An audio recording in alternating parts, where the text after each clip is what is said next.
Be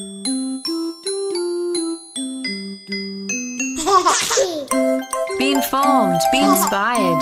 Join us for the Pregnancy, Birth and Beyond show. Tune in and listen for both modern and ancient wisdom on all things maternity, parenting and sacred women's business, right here on the Pregnancy, Birth and Beyond show.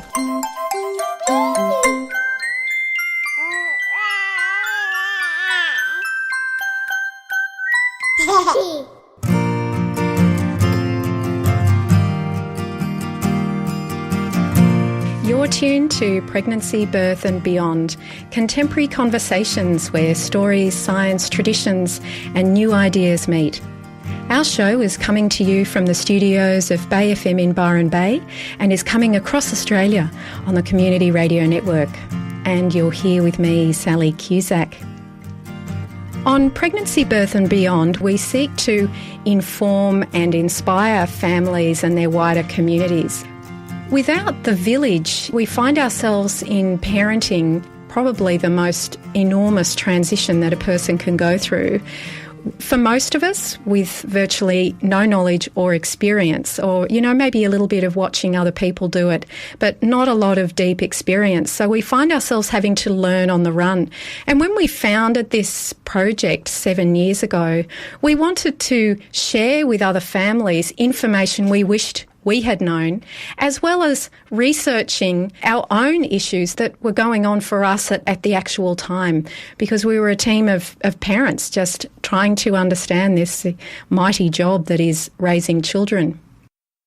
Health safety research has also shown, and this is from right across the world, that the more informed a patient is when it comes to their health, the better the outcomes. And human rights law also requires that we give consent to any medical procedures.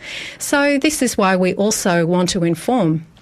We all have our own personal best decisions to make. It's not always going to be the same from one person to the next, but when we're informed, we believe that parents are in the best position to make a decision that they will, in the long run, feel happiest with. We also want to inspire people because it's all very well getting lots of information, but how do you actually put this all into practice? It can be really quite overwhelming to have to stop, reassess and make a massive change of direction. But when we hear people's stories, it can really help embed for us the reality of how we can actually apply the information that we've learnt.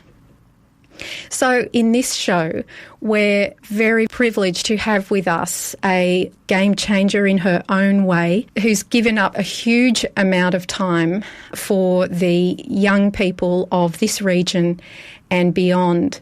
And with her story, we want to get inspiration for the truths that are within us that need acting on. How do we stop and turn around and act on them?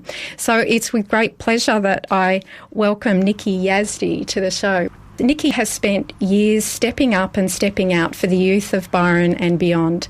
She is well known in our region for her work, and she has done lots of work also at the Byron Youth Access Centre, the YAC as it's also known. Most of her efforts for youth these days go into the Byron Schoolies Hub. I'm keen to firstly hear Nicqui's story of how she came to give up so much time and energy over so many years, how this started, and when there were so many financial and time pressures on her, like with most families, just to keep normal life going, and how she sustained it. So, Nicqui, I'd just love to hear firstly a little bit about your volunteer work that you've done over the years. Well, certainly in Byron, the beginning of my volunteering work here was through the YAC, the Youth Activities Centre, in forming a volunteer network originally that was meant to support street crews, but in the end we became a community drug action team and called ourselves Buddy, which stands for Byron Underage Drinking and Drug Initiative. So that kicked off back in 2008, or was it 2007? And essentially it started as the working group from or some members of the working group from a youth drug and alcohol forum that was held here in Byron. And so people that were involved in that event decided they wanted to continue on and do something and, look into why there were so many issues with young people and drugs and alcohol here in Byron. So that working group then became the Buddy Community Drug Action Team. And then is that how the Schoolies Hub got formed? Yes. Was that a sort of splinter off from that? Yes, because, I was always interested in youth work anyway, but just prior to starting the Buddy initiative, I'd actually trained and become a a mental health first aid instructor and then a youth mental health first aid instructor. And so, I was keen to connect with local services to see where potentially I could provide, education and training for them. But along the way, as it sort of happens, you see these causes along the way and just think, I want to get involved in that. So I did get involved in the Drug and Alcohol Forum because, drugs, alcohol, mental health, they all go hand in hand. And when it comes to young people, they've got much higher issues. They've got higher statistics in all those areas. So it kind of made sense to go into the youth side of things. Interestingly, the reason that we even started dealing with schoolies in Byron is because 10 years ago, crime peaked in Byron in late November and no one really knew why. So you would think it would be over the summer period or New Year's Eve might be a big problem day or something like that. But no, crime was peaking in late November in Byron, which we just couldn't figure out. And I was looking on the internet, and because we already had the Community Drug Action Team, there was a chat forum, and there was a few comments there from a police officer in Yeppoon, and he was managing the schoolies activities up there in the surf club, and I just looked at it and I twigged. It was just like an aha moment. And so I contacted this police officer and said, I'm from Byron Bay. I think we might have a problem with schoolies. And he said to me, what are you doing next week? We've got the National School Leavers Conference in Lorne in Victoria. You should come. He said, because we've identified for a long time that Byron has a problem and we've never seen anyone from Byron at any of the conferences. So literally within days, I spoke to him on a Saturday. First thing on the Sunday morning, I rang Jan Barham and to see if, council might assist with some funds to send me down to Victoria. Jan, by the way, was the mayor at the time. Yeah. And so I rang her at like 8 o'clock on a Sunday morning. And then she suggested that maybe Byron United, the Chamber of Commerce, might have been interested in partnering on that to send me down there. So I contacted them, and seriously, 4 days later, I was on a plane to Melbourne. So it happened that fast. And arriving at the conference, it was a very, very big conference. And, there was well and truly over 1,000 people in attendance from all around Australia.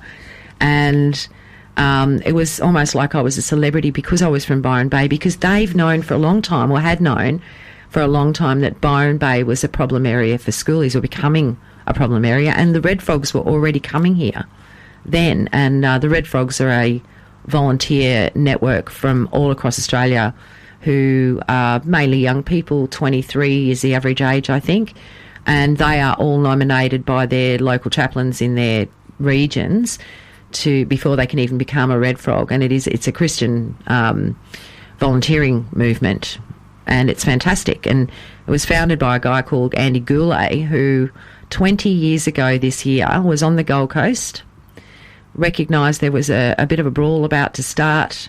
He was outside a shop. He ran into the shop, grabbed a packet of Allen's Red Frogs, ran outside and just put the packet in these boys' faces and said, who wants a Red Frog? And then, he had another aha moment as well and went, wow, that worked, because all of a sudden the potential scuffle that was about to happen was totally diffused.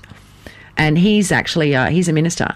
So he just had this idea to form this group called the Red Frogs, who now are the largest volunteer network across Australia for schoolies. But they probably are the largest volunteer network, I would say, across our country anyway. Right, and they're non-evangelical. Yeah, look, look, on a personal level, and anyone listening, please don't give me a hard time, but, this is personal. I am a total atheist, but I believe in service, and I believe in, that, everyone has something that they can give. And with the Red Frogs, they come here and they have instructions that if someone raises the topic of religion or God, of course they can speak about it, but they don't raise it themselves. They're actually here to serve the schoolies in whatever manner they can do, and they do a great job, they've got a 24-hour call centre for the entire duration, and they will do walk homes. So you can call them up and say, I'm such and such, I've lost my friends. They'll send a team to you, they'll walk you wherever you need to go, they'll stay with you, they'll game play, they'll cook you pancakes in your own room, they'll come and help clean up your room so that you don't lose your bond. And they're incredible help for us in the hub. They're with us all night long.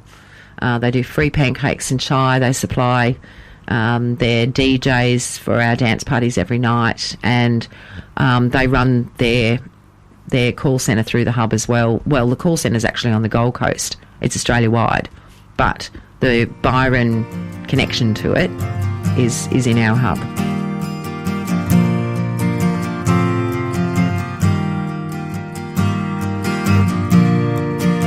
You're tuned to Pregnancy, Birth and Beyond, and you're here with me, Sally Cusack, and I'm speaking with local mum and volunteer of many years, specifically in the field of youth, but also in drug and alcohol and mental health support, Nicqui Yazdi.